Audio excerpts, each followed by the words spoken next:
श्री शिवाय नमस्तुभ्यम। खरमास आरंभ होने वाले हैं। अब यहाँ पर सभी लोग जानना चाहते हैं 16 संस्कारों में जैसे गृह प्रवेश, मुंडन, सगाई, रोका या प्रथम बार वधू प्रवेश करे या ना करें, व्रत उद्यापन आदि संबंधित पूजा, तुलसी पूजा किस तरीके से करना है, क्या ना करें, सारी बीमारी दूर हो, 9 ग्रहों की दशा बहुत ही अच्छी हो जाए, शारीरिक मानसिक संकट कष्ट बंधनों से मुक्ति मिले, सारी जानकारी हमारी इस छोटी सी वीडियो में आपको प्राप्त हो जाएगी। ज्योतिष में जहाँ तक मैंने पढ़ा है, सुना है, सूर्य भगवान हमारे मन मस्तिष्क के कारक ग्रहों में विशेषकर पंच देवी देवताओं में इनका प्रथम स्थान है। साथ के साथ सूर्य भगवान हमें प्रत्यक्ष दिखाई देने वाले देवता हैं। जब वो प्रबल होते हैं, तेजवान होते हैं, तो हमारा कार्य सदा बल प्रदान करने वाला बलवान बन जाता है और हर कार्य की उन्नति के लिए भी इसे देखा जाता है। आप सभी जानते हैं सूर्य भगवान प्रत्यक्ष देवता हैं। हर कार्य सिद्धि के लिए देव गुरु बृहस्पति भगवान सूर्य नारायण भगवान को ही देखा जाता है। इस समय सूर्य भगवान कमजोर अवस्था में होते हैं, इसलिए उस कार्य में पूर्ण रूप से श्रेष्ठता नहीं हो पाती है, उस कार्य में बल नहीं प्रदान होता, वो कार्य कहीं न कहीं अधूरा सा होता है, उसे पूर्णता के रूप में नहीं देखा जाता। जैसे कि सूर्य भगवान अपने 7 घोड़ों के साथ पूरे संपूर्ण ब्रह्मांड की यात्रा करते, परंतु खरमास के दौरान उनके घोड़े पानी पीने के लिए एक स्थान पर रुक जाते हैं और पृथ्वी का चक्र कैसे चले सूर्य भगवान के बिना। ऐसे में वो तुरंत ही खर की सवारी अर्थात गधे की सवारी 1 महीने के लिए करते हैं। इस कारण से सूर्य भगवान के घोड़े आराम करते हैं और खर की सवारी करते हैं, इसलिए उनकी जो है गति और उनका प्रभाव मन मस्तिष्क और ज्योतिष दृष्टिकोण से धीमा हो जाता है। इस कारण से कहा जाता है कि आप सभी को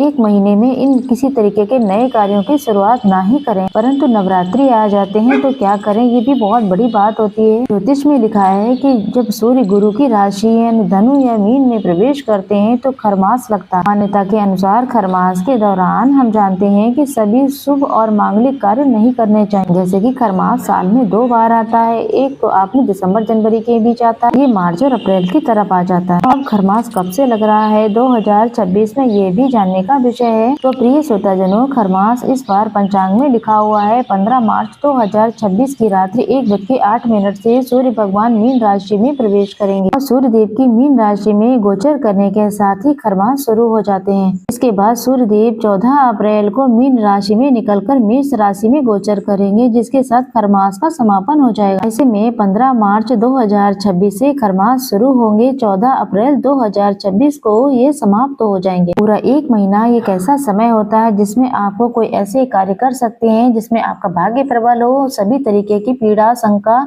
का निदान हो सके। सबसे पहले आप सभी के प्रश्न आते हैं कि व्रत और उपवास उद्यापन किस तरीके से करने हैं। इस समय नवरात्रि का समय होने वाला है। नवरात्रि के व्रत करना चाहे तो निश्चित तौर पे आप कर सकते हैं। नवरात्रि के व्रत में ऐसा कुछ भी नहीं देखा जाता है। नवरात्रि के 9 दिन होते हैं जिसमें माता रानी की आराधना की जाती है। आप पूरे 9 दिनों के व्रत जो है परिपूर्ण रूप से निश्चित तौर पर कर सकते हैं। इसमें कोई चिंता की बात नहीं होती, इसमें खरमास नहीं देखा जाता है। ये एक उत्साह के दिन होते हैं, आराधना के दिन होते हैं। लेकिन कोई और व्रत जैसे कि मासिक शिवरात्रि, प्रदोष का व्रत, कोई नया व्रत आप शुरू करना चाहते हैं, रविवार सोमवार इत्यादि का व्रत करना चाहते हैं, तो खरमास में आप किसी नए व्रत की शुरुआत आप बिल्कुल भी ना करें। मंदिर में पूजा पाठ खूब कीजिएगा।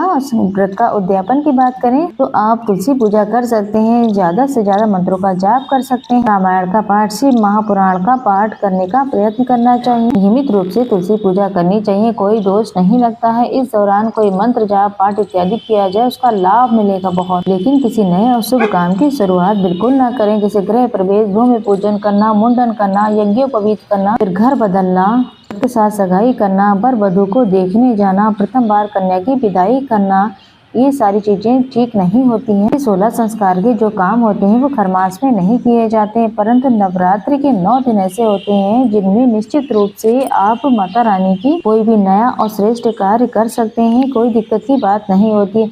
जैसे अष्टमी है, रामनवमी है, दशमी है, दशहरा का दिन जिसे कहा जाता है, उनमें कई तरीके के कई क्षेत्रों में खरमास का विचार नहीं करते हैं, सिर्फ वो माता रानी का ध्यान करते हैं। माँ अम्बा दुर्गा भवानी को अपना श्रेष्ठ आराध्य मानते हुए उनको साक्षी रखकर किसी नए कार्य की शुरुआत कर लेते हैं। धार्मिक पवित्र स्थानों पर भी यही बात लागू होती है, जैसे कि मंदिर इत्यादि गए हुए हैं, कोई घाट, कोई ऐसे स्थान पर गए हैं जहाँ पर आप मुहूर्त नहीं देखते हैं, आप उस दिव्य स्थान की पवित्रता को देखते हैं, वहाँ पर मुंडन करवा लेते हैं, यज्ञोपवीत करवा लेते हैं। ठीक यही मान्यता दुर्गा माता के दिनों में भी कही जाती है।